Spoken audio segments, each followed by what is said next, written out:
Bom dia a todos. Bem, gente, o nosso tema de hoje, nessa celebração de ceia, eu dei o título de Perseverança e Fé. Então eu convido todos a abrir a Bíblia na carta de Tiago, do capítulo 1, os versículos de 1 a 8.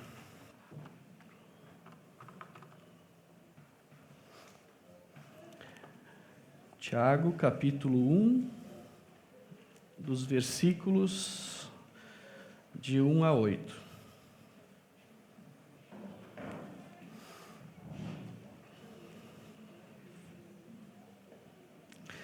Então vamos à leitura. Tiago, servo de Deus e do Senhor Jesus Cristo, às 12 tribos dispersas entre as nações, saudações. Meus irmãos, considerem motivo de grande alegria o fato de passarem por diversas provações, pois vocês sabem que a prova da sua fé produz perseverança, e a perseverança deve ter ação completa, a fim de que vocês sejam maduros e íntegros, que falte a vocês coisa alguma. Se algum de vocês tem falta de sabedoria, peça a Deus, que a todos dá livremente de boa vontade, e lhe será concedida. Peça-a, porém, com fé, sem duvidar, pois aquele que duvida é semelhante à onda do mar, levada e agitada pelo vento. Não pense tal pessoa que receberá coisa alguma do Senhor, pois tem a mente dividida e é instável em tudo o que faz. Vamos orar? Senhor nosso Deus, Pai querido e Pai amado, muito obrigado, Deus, por estarmos aqui reunidos em Teu santo nome, Pai amado. Que no dia de hoje, Senhor, um dia muito especial de ceia, Pai, a gente possa ter o entendimento e o discernimento, Senhor, de fazer as coisas que Te agrada, Pai. Nos dê esse entendimento, Pai, e que possamos, Senhor, fazer com que a Tua obra avance, Pai, com intensidade dentro do Teu propósito, Senhor, para o que o Senhor tem para cada um de nós. Te agradecemos, Senhor, e Te louvamos, Pai, em nome de Jesus. Amém. Então tá, gente. Então aqui a gente tem... Nós temos aqui, então, Tiago, né? Que, na verdade, esse Tiago não era nenhum dos apóstolos de Jesus, né? E sim um irmão de Jesus, um meio-irmão de Jesus. E aqui ele está nos deixando uma mensagem maravilhosa, uma mensagem edificante, que faz com que, na verdade, nós nos fortaleçamos cada vez mais diante das tribulações e todas as circunstâncias que nos são impostas todos os dias. Tiago enviou essa carta naquela época, né, aos judeus cristãos que estavam espalhados por todo o Império Romano e que, naquele tempo, eles tinham as suas necessidades e também os seus problemas, como todos nós. E sendo, na verdade, eles, né, judeus cristãos, eles tinham dois problemas. Pois, como eles eram judeus, eles eram rejeitados e sofriam retaliações dos gentios. E como eram cristãos, eles eram rejeitados e sofriam retaliações dos próprios judeus. E esses judeus cristãos, né, a quem Tiago encorajava através da sua carta, eles estavam tendo dificuldades na própria vida pessoal deles e na própria comunidade. E como consequência, né, eles estavam tendo dificuldade na vida cristã e na obediência a Deus. Então, muitos deles, naquela época, eles estavam sendo apedrejados, espancados, presos, xingados. As suas famílias estavam sendo destruídas. E era para esses cristãos que Tiago estava encaminhando essa carta. Para quê? Para que eles tivessem perseverança e fé. Então agora, gente, vamos fazer um exercício aqui e refletir, né? O que pode nos afastar de Deus? e talvez criar motivos para nós não perseverar, né? Vamos a alguns exemplos, né? Por exemplo, ao professarmos a nossa fé e sermos ridicularizados ou até ser deixados de lado por amigos ou familiares, né? Muitas vezes a gente não persevera. Acabar aceitando determinados assuntos que geram discussões e que vai contra os ensinamentos cristãos, como moralidade sexual, valores familiares, a gente acaba não perseverando. O que a gente está assistindo na televisão ou nos nossos celulares, muitas dessas coisas desagradam a Deus. Então, esses são os nossos problemas de hoje. Então, a gente percebe, né, que nos dias atuais, os nossos problemas, eles são um pouquinho mais a menos, né, do que os nossos irmãos daquela época, não é mesmo? Lá eles morriam pela causa.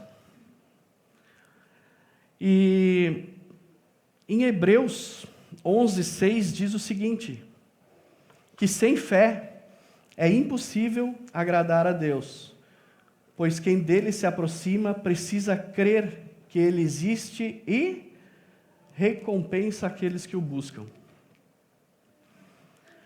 Então, sem fé, gente, José não iria perseverar quando chegou ao Egito vendido pelos seus irmãos.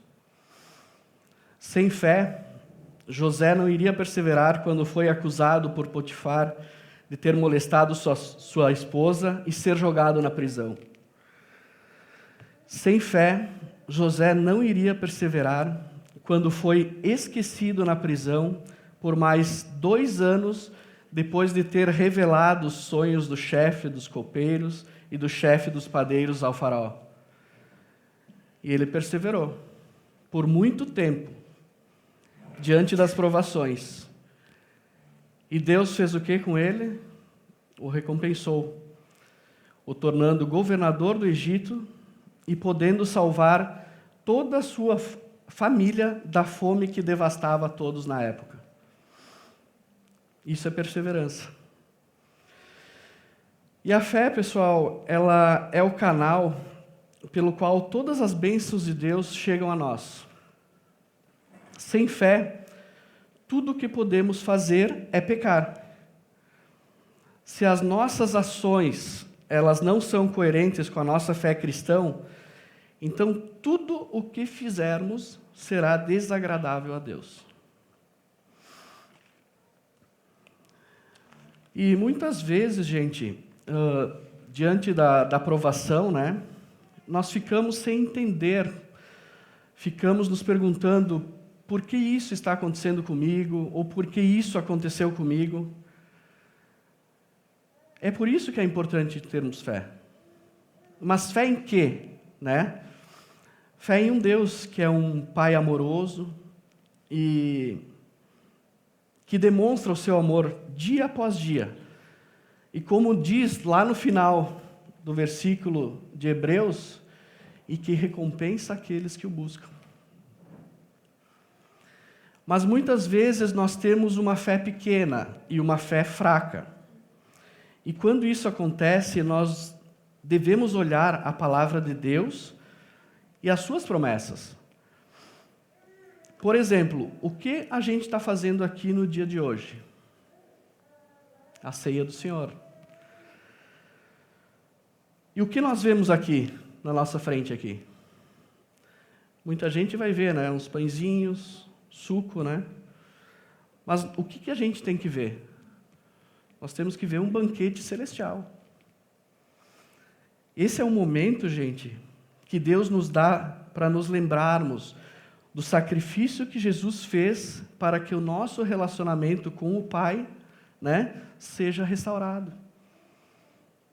Olha que bênção que a gente tem no dia de hoje, aqui como igreja, estar podendo fazer isso, né? Pois Jesus disse, né? Ele disse que tínhamos que fazer isso em sua memória, até quando ele voltasse.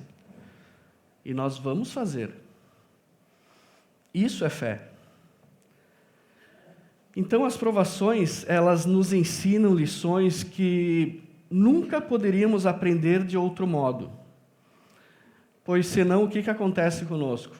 Nós nos tornamos fracos, incompletos, incapazes de assumir grandes responsabilidades que nos serão colocadas sobre nós no dia em que entrarmos no reino de Deus, e até mesmo para fazer a sua obra enquanto aqui estivermos.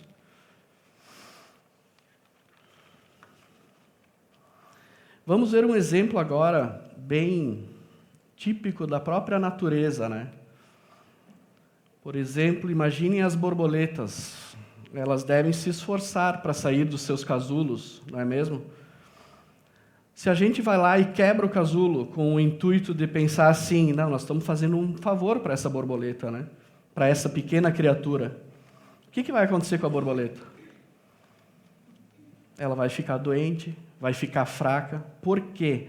Porque ela não teve a oportunidade de se esforçar e emergir plenamente no seu momento de provação. E assim é conosco. Nós temos que ter uma reflexão muito nítida nisso, né? Quando a gente fala sobre esse assunto de provação, de tribulação, pois as provações, elas nada mais são do que oportunidades que Deus nos dá para que o nosso caráter seja moldado. Oportunidades que Ele nos dá para ficarmos fortes. Oportunidades que nos são disponibilizadas para que enfrentemos os nossos problemas de uma forma mais amena, pois sabemos que Deus está conosco. Pois muitas vezes podemos pensar que aquele problema, né, aquele problemão, se colocarmos realmente de todo o coração diante de Deus, aceitando e crendo que Ele está no comando de todas as coisas, na verdade, aquele problema se torna um probleminha, um acidente de percurso. E foi uma oportunidade que Deus nos deu para o nosso crescimento. Então, gente, concluindo aqui, nesse estudo de hoje, não basta simplesmente a gente conhecer as Escrituras ou os ensinamentos divinos, pois o ensinamento por si só ele é inútil, né? E ainda pior que o inútil, porque se a pessoa pensa que o fato de conhecer a Bíblia a torna piedosa, né? Ela está se enganando a si mesma. E em vez disso, é necessário obedecer ao ensino, ou seja, ser praticantes da palavra, como fala lá em Tiago 1:4, né? É isso que torna a pessoa piedosa. Mas qual é essa fonte do ensino para Tiago?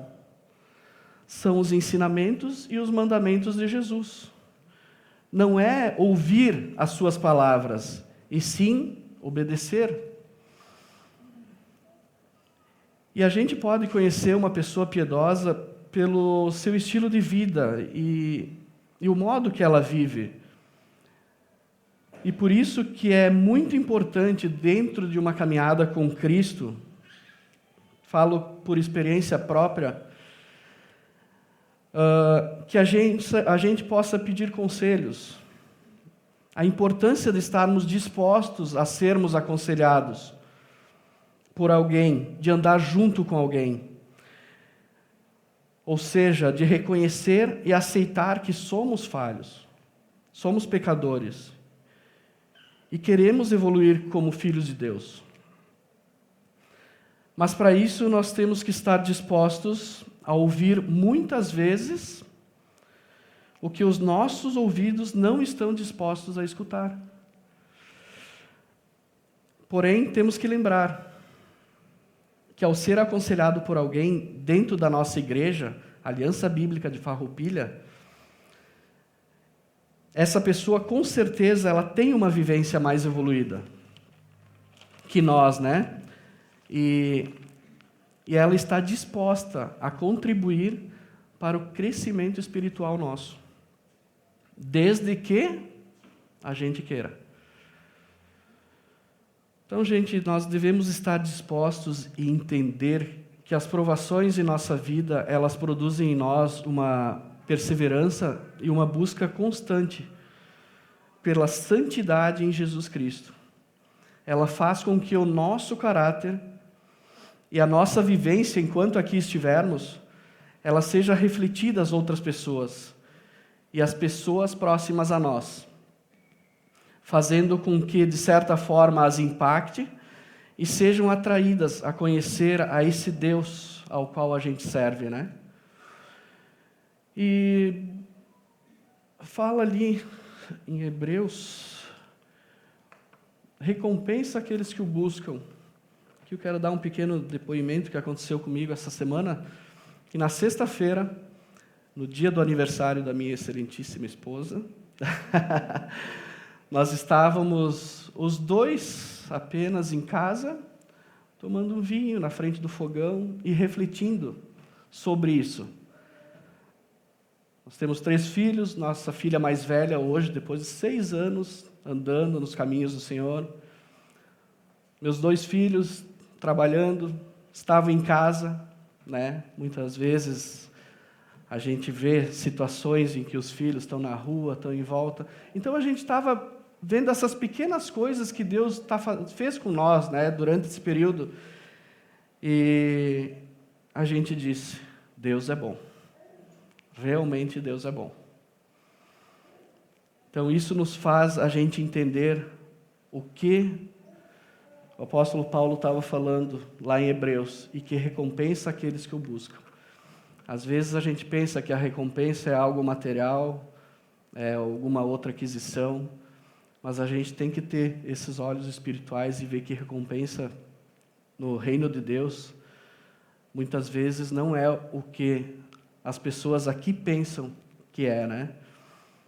E que recompensa maior a gente quer, sabendo que a gente herdou a vida eterna. Eu acho que a partir do momento que a gente entende o que é isso, a gente começa a refletir de outra maneira em relação a quando surgem essas tribulações, surgem esses pequenos acidentes de percurso, e a gente entende que Deus está sempre conosco. Então é isso, pessoal. Vamos orar, então? Senhor, nosso Deus, muito obrigado, Senhor, por podermos estar aqui hoje, Pai, falando sobre um assunto que muitas vezes a gente não entende, a gente não aceita muitas vezes, Pai, porém, como o Tiago mesmo falou, Senhor, que a gente seja praticante da Tua palavra, Pai, e quando a gente não entender certas situações, Pai, que a gente possa se reportar a Ti, Senhor, que é a Ti que a gente depende de todas as coisas, Pai. Muito obrigado por estar conosco em todos os momentos, Senhor, e perdoe, Senhor, perdoe pelas vezes que somos falhos, pelas vezes que falhamos contigo e fizemos as coisas que Te desagrada, Pai. Mais uma vez, Senhor, Te agradecemos e Te louvamos, Pai, em nome de Jesus. Amém.